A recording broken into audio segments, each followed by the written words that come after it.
slow up, no I don't take shit. I got no love for the fakeness. If you wanna play tough and wanna hate this, I'll always show up. I don't ever slow up, no I don't take shit. I got no love for the fakeness. If you wanna play tough and wanna hate this, I'll always show up and make a statement. I don't ever. Hey team, the topic of why you should run less miles is definitely a very important one. There's a lot of athletes out there that are asking, should I be running higher mileage to get better results, or can I get better results by running lower mileage? And I always believe that the focus should always be on quality over quantity. Okay, when I ran my best marathon time, I ran between 80 to 90 miles a week. Okay, and I got up to 142 miles a week trying to better that time, and never even came close. I mean, the closest I got was about 7 minutes from my PR of 219. And so it doesn't matter if you're training for a 5K or a marathon.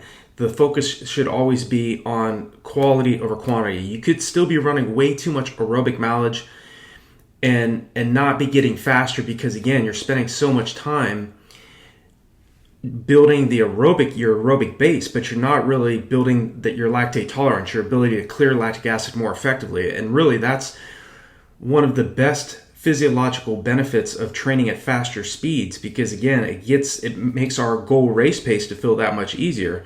You know, there's athletes I've come across over the years that do very well at the 5K, running around 30 miles a week. I've seen athletes that run about that same distance, between 30 to 50 miles a week, training for the marathon.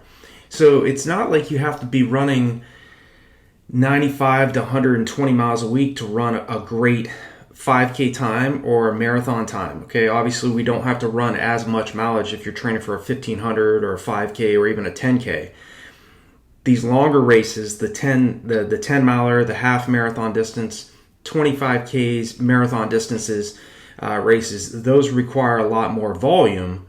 But again, it's what you're putting into your volume. I mean, I think that if you're say training for a half marathon, you know, you could do very well running between 40 to 50 miles a week and really run a great half marathon time, as long as really you're spending one workout per week running at VO2 max, where you're running around 95 to 100% of your max heart rate. Again, you want to spike that. You want to get that heart rate up. You want to spend a little bit of time running at paces that you know you're not going to be holding for a 10-mile race, or even maybe a 5-mile race or a half marathon. You want to spend some time, if you're training for those particular distances, spend some time running at your 1500 to 1 mile to 3K race pace a few times a week, even at sprint paces, like, you know, 400 to 800 meter race pace once per week on the track. That could be repeat 200s, that could be repeat 600s. Again, spending a little bit of time, even if you're running lower mileage, you can still get legitimate results on lower mileage as long as you're spending some time running VO2 max, doing one long run per week, and doing a tempo run, or spending some time at your anaerobic threshold, you know, around 88 to 92% of max heart rate. Okay, as long as you're doing a combination of that and you're staying very consistent with your mileage and with your weekly routine. If it's like, hey, I want to run 4 days a week and I'm going to take 3 days off, stay on that routine and make sure that you're not trying to increase your mileage too quickly as well. You know, the general rule they say is, don't increase your mileage more than 10% each week. And that's generally about right. But again, I've seen some phenomenal athletes, world-class athletes, break the 4-minute mile, run under 9 minutes for 2 miles, run under 50 minutes for 10 miles, that run around 40 to 45 miles a week. Okay, and if you're training for a marathon, you can still do very well, I think, with lower mileage. Okay, and some of these marathon training hacks, you know, I would suggest is just, again, focus on the quality of your buildup, on the strategy, how you're setting up your training. You know, as I always talk about in other videos, it's always an important tactic in a marathon training hack, in this case, to focus on a longer buildup. You're not rushing your fitness, okay? It does take about 28 days for the body to adapt. Okay, that's straight from Dr. Joe Vihill's Road to the Top book. Okay, he's one of the most world-renowned exercise physiologists, one of the top distance running coaches in the world. I think he's 94 now. And if you hear him speak and you hear him, move around, you wouldn't think he's 94. He moves around like he's around 70. The guy definitely takes care of himself, but that's what he says. Okay, and a lot of other world-class coaches and great coaches that are out there generally say it takes about 3 to 4 weeks for the body to adapt to what you're throwing at it. So you do have to be very patient when training for a marathon or when training for these shorter distances. Even if you're not training for a marathon, maybe you're training for the mile, maybe you're training for the 5K.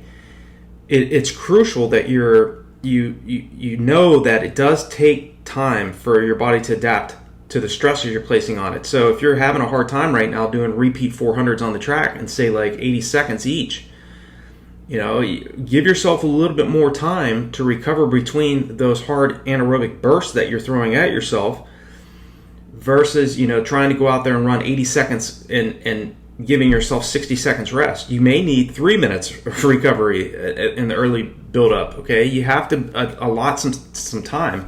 3 minutes is quite a bit of recovery time for 400s, but if you're out of shape and you're just getting started, you may have to do that, okay? Or 2 minutes. And then work your way as you get fitter, work your way, where you're improving the speeds, the repetitions are getting faster, and you're allotting a little bit less time to recover between each rep.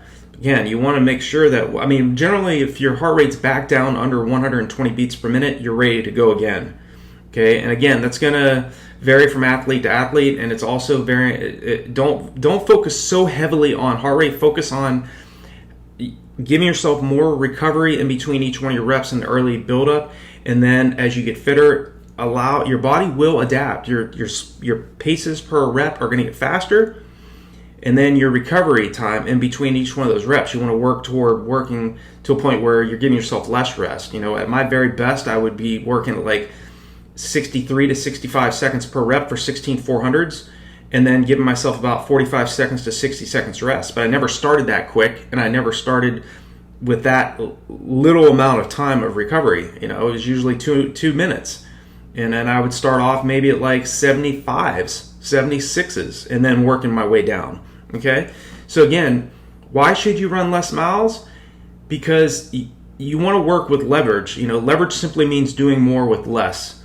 Okay? And it's not always, running more mileage isn't always a guarantee that you're going to run a new personal best, whether it's you're training for the 1500, the 5K, you're trying to improve your 400, you're trying to run a marathon or half marathon.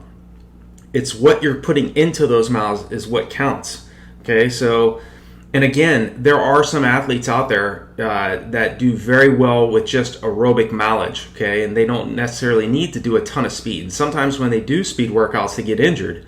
So you have to do what works best for you. Feel free to leave me a comment below in the comment section. Let me know what's your strategy. What has worked best for you?